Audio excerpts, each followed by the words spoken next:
Kita bersatu di dalam doa. Kasih karunia dan damai sejahtera dari Allah Bapa kita dan dari Yesus Kristus menyertai kamu sekalian. Amin. Saudara-saudari yang dikasihi oleh Tuhan Yesus Kristus, Tuhan berfirman bagi kita pada malam hari ini di ibadah sektor ini. Lewat firman-Nya yang tertulis di dalam kitab Ulangan pasal 31 ayat 14 sampai dengan ayat 22. Beginilah firman Tuhan, saya akan membacakannya bagi kita semua. Kemudian berfirmanlah Tuhan kepada Musa, sesungguhnya sudah dekat waktunya bahwa engkau akan mati. Maka panggillah Yosua dan berdirilah bersama-sama dengan dia dalam kemah pertemuan, supaya aku memberi perintah kepadanya. Lalu pergilah Musa dan Yosua berdiri dalam kemah pertemuan. Dan Tuhan menampakkan diri di kemah itu dalam tiang awan, dan tiang awan itu berdiri pada pintu kemah. Tuhan berfirman kepada Musa, ketahuilah engkau akan mendapat perhentian bersama-sama dengan nenek moyangmu, dan bangsa ini akan bangkit dan berjinah dengan mengikuti Allah asing yang ada di negeri kemana mereka akan masuk. Mereka akan meninggalkan aku dan mengingkari perjanjianku yang kuikat dengan mereka.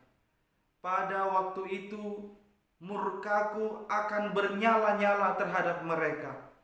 Aku akan meninggalkan mereka dan menyembunyikan wajahku terhadap mereka, sehingga mereka termakan habis dan banyak kali ditimpa malapetaka serta kesusahan.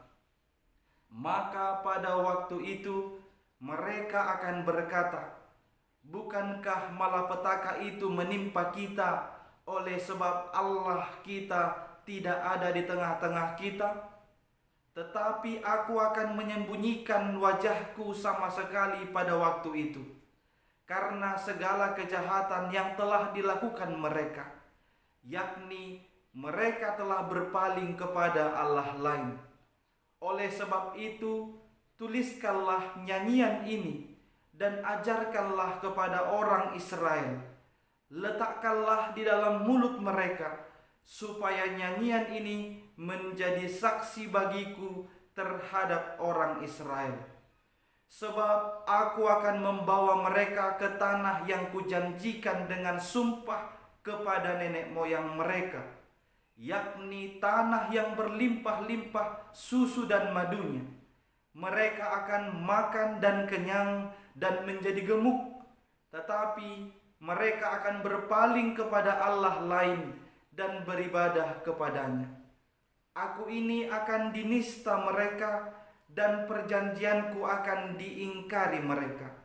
Maka apabila banyak kali mereka ditimpa malapetaka serta kesusahan, maka nyanyian ini akan menjadi kesaksian terhadap mereka, sebab nyanyian ini akan tetap melekat pada bibir keturunan mereka. Sebab aku tahu niat yang dikandung mereka pada hari ini, sebelum aku membawa mereka ke negeri yang kujanjikan dengan sumpah kepada mereka. Maka Musa menuliskan nyanyian ini dan mengajarkannya kepada orang Israel. Demikian pembacaan firman Tuhan. Saudara-saudari yang dikasihi oleh Tuhan Yesus, kita tahu nyanyian itu merupakan satu alat yang memiliki kekuatan di dalam dirinya sendiri untuk menyampaikan satu pesan, atau untuk menyampaikan satu perintah, atau untuk menyampaikan satu ide kepada seseorang, kepada sekelompok orang, atau kepada suatu bangsa sekalipun.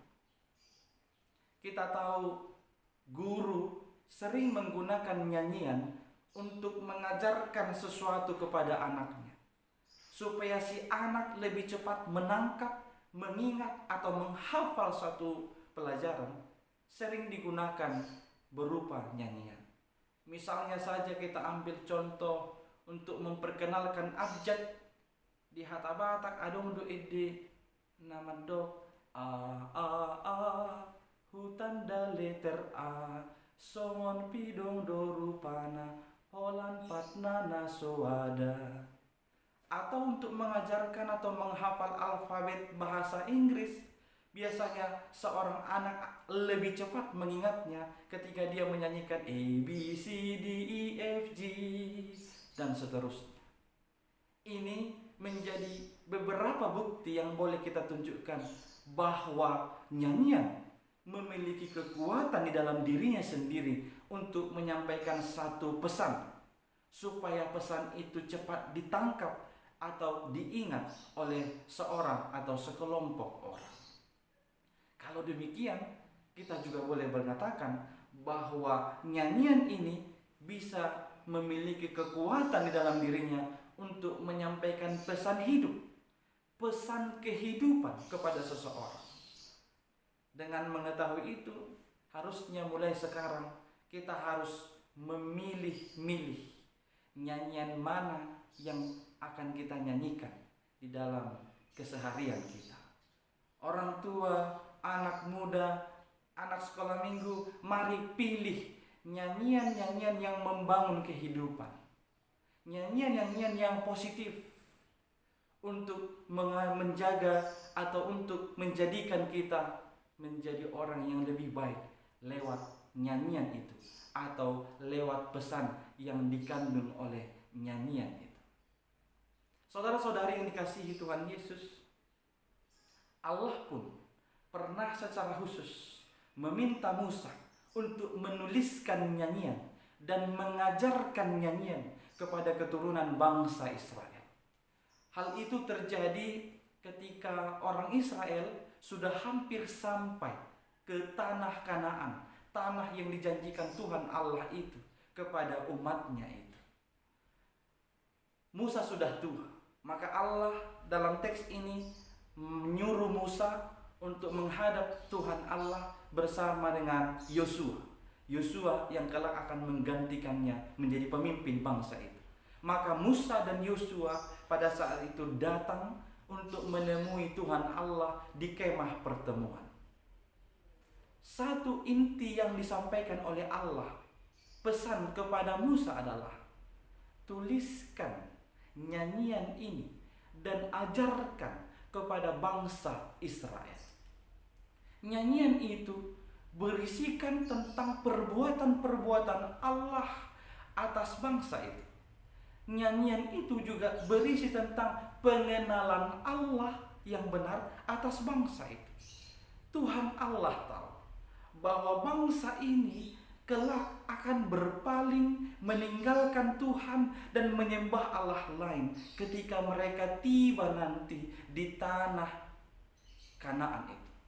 Allah sudah tahu itu. Dan Allah juga akan menghukum mereka atas kejahatan itu. Tuhan juga akan memalingkan wajahnya karena mereka berpaling dari Dia. Tetapi Tuhan tetap menunjukkan kasih setianya.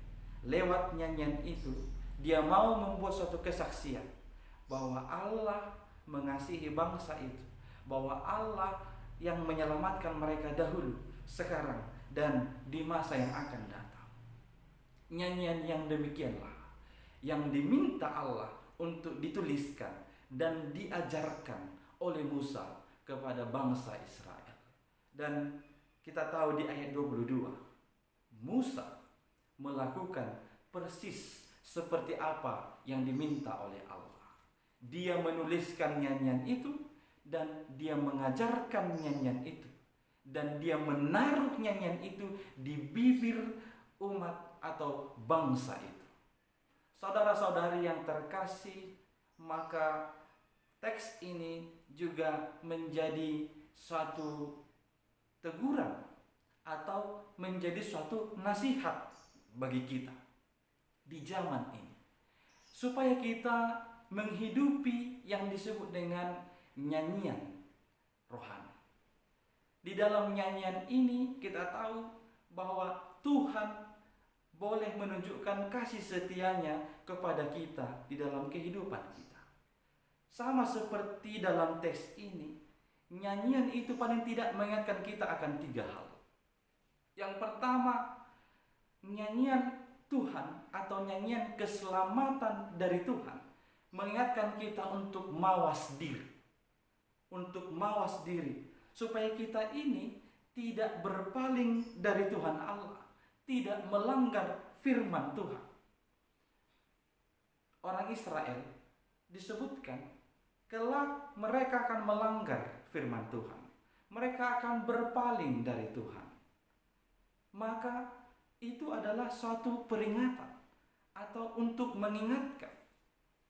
Kalau sekarang kita menyanyikan nyanyian ini supaya kita mawas diri. Jangan melupakan firman Tuhan. Jangan melanggar firman Tuhan. Atau jangan sampai berpaling dari Tuhan. Karena Tuhan akan menunjukkan murkanya. Sekali lagi disebutkan, akan menyembunyikan wajahnya.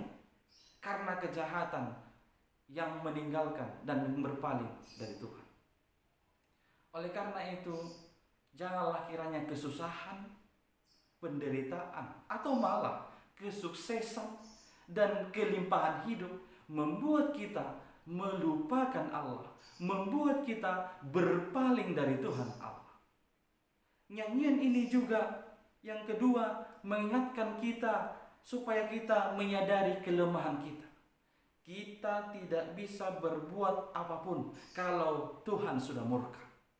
Kalau Tuhan sudah menunjukkan amarahnya, kita tidak ada satupun yang bisa kita perbuat untuk menyelamatkan diri kita sendiri. Maka nyanyian ini mengingatkan kita supaya kita sadar akan kelemahan kita. Ketika kita bernyanyi nyanyian pujian kepada Tuhan, di dalam nyanyian itu kita harus menyadari akan kelemahan kita dan mengarahkan kita supaya bersandar sepenuhnya hanya kepada Tuhan Allah saja. Yang ketiga, nyanyian itu mengingatkan kita untuk mengalami kuasa atau kemuliaan Allah. Karena kita tahu di dalam nyanyian itu Allah menunjukkan kasih setianya bahwa Dia kelak akan menyelamatkan umat itu. Dia akan menyelamatkan bangsa itu. Dari semuanya itu kita tahu sekarang bahwa menyanyikan nyanyian pujian itu adalah sangat penting. Menuliskan nyanyian pujian itu sangat penting. Mengajarkan nyanyian pujian itu juga sangat penting. Karena kita tahu lewat nyanyian pujian itu kita akan memiliki pengenalan yang lebih baik tentang siapa kita dan siapa Tuhan di dalam kehidupan kita. Maka mulai sekarang biasakanlah memilih nyanyian-nyanyian yang di dalam nyanyian itu terdapat suatu kata-kata atau kalimat yang membangun kehidupan. Atau kita tentukan saja, nyanyikanlah nyanyian rohani, nyanyian pujian. Karena di dalam nyanyian ini kita mengenal siapa diri kita, kita mengenal siapa Allah dan bagaimana Dia menolong kita hingga pada saat ini. Dan yang paling penting lagi, ajarkanlah nyanyian itu kepada orang-orang di sekelilingmu, kepada orang lain yang berada di sekitarmu. Orang tua, ajarkanlah nyanyian itu kepada anak-anakmu.